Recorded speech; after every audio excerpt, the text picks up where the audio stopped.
Hey, thanks for watching Chief and Grandstand. I've got Nana here behind me, and we wanted to touch some base for you Gen Zers on what we did, what to look for, and things like that. So you're going to hear Nana talking behind me.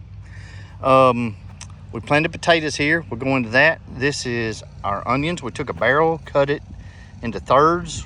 We cut the bottom out of it on these two sides and just set them up, put dirt in it. The onions, when they get this tall, what you have to do is you have to pull the dirt away from them, and they've been doing that. And what that does is by pulling the dirt away from the root that's going into the dirt, that's going to help them grow bigger. Over here we have tomatoes. You notice how they're spaced. That's probably about 6 foot apart, but they're going to bush out a ton. And then what we're going to do, maybe not 6 foot, 3 to 5 feet apart, and then we're gonna have some stuff coming up where it'll help hold the tomato plants up.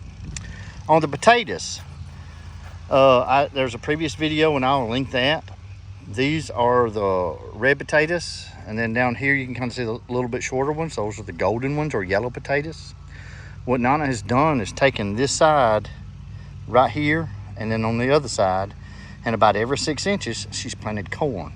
What that's going to do, the corn's going to come out on both sides, but it doesn't eat up any of our potato space, but it's plenty of room right here. And I mean, you can come in here or just any narrow spot to plant your whole corn of corn. Another thing is the sun is coming this way, so it's not like it's shading this side and then you get the morning or afternoon sun only. You're getting like from sun up to sundown type deal. So that's just something to think about when you're planting your garden, which direction you want to plant it, things like that. Start some from seed too. Okay. These right here are broccoli. They bought them from like the local co-op or something like that. This one right here is blistered. See how the leaves are turning white versus the other ones? This one right here's got, well, that might be a leaf that's falling off. But when you hear somebody say, hey, the vegetable's blistered, that's that. Nana's also gonna grow some from the seed, but we bought these, the little seedlings. They're about 1 inch or 2 tall, and they planted them. This is the cabbage that they planted. All right, on cabbage, you just let it go. But once the cabbage and stuff comes up, the cabbage head is out. Once you cut it out and everything else is just waste. You can dig that thing up and plant something else. On the tomatoes, what they did is they bought from the co-op or the local co-op or whatever. They're about 8 inches long. So they plant them to where they're only about 3 inches tall above the dirt. So they plant them pretty deep. But what they do is they go in from the top of it. Let me get a little closer. The top, and like the stuff that's buried into the ground, they go ahead and pull all those little leaves and like little growths that's off to the side, pull all that off, and so they just have something like this right here. The reason you want to plant them deeper in the dirt, it helps support it as they grow, and it keeps the other little stuff that was towards the bottom from producing roots and growing 3 or 4 tomato plants, which takes away from the ability to produce ripe, healthy, big tomatoes. I wanted to talk about weed guard. You notice on the potatoes, we didn't put any weed guard. There's some down there by the cabbage down here. On the tomatoes, put weed guard down. Now, that doesn't mean that there's not a few things of grass here and there, but this really helps control a lot of the grass weeds, things like that, where birds come in and they transport the grasses and the weeds. So this does help protect. And if you have a bunch of grasses and weeds and stuff around your tomato plants, all they're doing is soaking up the nutrients and taking away from your tomato plants.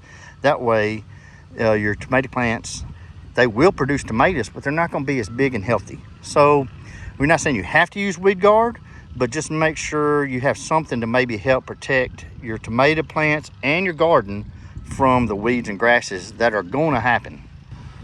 On the tomato plant types, we have planted Roma tomatoes, and what we use Roma tomatoes for are like for stews and canning and stuff like that. We plant Beef Masters. That's just one of 100 different kinds that's out there. That's for slicing, like, you want to slice the tomato with your catfish, or you want to make a burger with a tomato. The Beef Masters are for that. I wanted to share with you Gen Zs. Look at the size and color of this tomato plant. This is a volunteer tomato plant that came up, and Nana seen it when we were cleaning out the raised bed garden, versus this tomato. This is something we bought from the co-op or local, farmers market type deal. So this came up from last year's tomatoes. It's a big difference. I'm hoping to be able to share with you here in a few weeks the difference between these tomatoes and that volunteer tomato. A volunteer means something that when a tomato fell on the ground, the seed, it rotted or whatever, the seeds go on the ground, they're supposed to reproduce and something's coming back up. So that's what a volunteer tomato means. You can also call it an heirloom type seed. So if you want to take the seeds from your fruits and vegetables, get an heirloom one, dry a few of them out, and get the seeds out of them, and you can replant the seeds and they're going to produce again. These that you get from your local co-op and stuff like that, they do have some heirlooms, but for the most part, they're just once a year. They want you to come back next year and buy some more. Okay, these are our pepper plants. I think we've got 6 of them here. They want you to plant 2 together because once they spread out and they kind of grow into each other, it helps support each other, so like the wind don't blow them over, especially when they're loaded with peppers. We have some banana peppers, some bell peppers, and I think we have some yellow peppers or something like that. But you want to plant them just like you do your tomatoes. Plant them deep, pull off all the little stubs around the root and the bottom of it. These are probably 6 to 8 inches tall. We plant them 3 to 4 inches in the ground. And they're, you plant them just like you would the tomato. They're not gonna get as tall. You don't have to have runners like you do tomatoes, but they're gonna be really nice, and I'll have an update here in a few weeks. All right, this is your squash.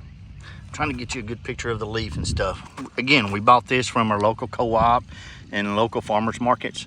They come in bunches. So what you have to do is once you buy a bunch of them, there's probably gonna be 5 or 6 different plants. Be sure to bury these not quite as deep as you do your pepper or tomato plants, but you want to just get all those little suckling leaves that's off the bottom, and then you plant them. You want a good 2 to 4 feet diameter around this thing, because this thing's really going to spread out. It's not going to get very tall at all, but it's going to run. And all your squash, zucchinis, things like that, they're going to be sitting on the ground. And then you'll have to pick these things. It's just like picking beans. They'll come out and you'll have to pick these things about every day. Another quick thing, Nana has planted some herbs. We've got cilantro and parsley. We use this all the time, especially in her canning. So these will just continue to produce. You just come off and pinch off what you want. They'll reproduce. It comes out and picks out some more. So as you can see, we've got an empty bed right here. We're gonna tend to it. And we're going to plant this with some other stuff. I haven't got with her on that. But as soon as your squash and stuff fills out, produces all the squash and zucchini that it's going to do, don't be afraid to go ahead and plant another one, because I think we can get 2 seasons. So we're planting a little bit early, but in the southeastern United States like we are, you can get 2 seasons out of a garden, and with our limited space, that's a big difference for us.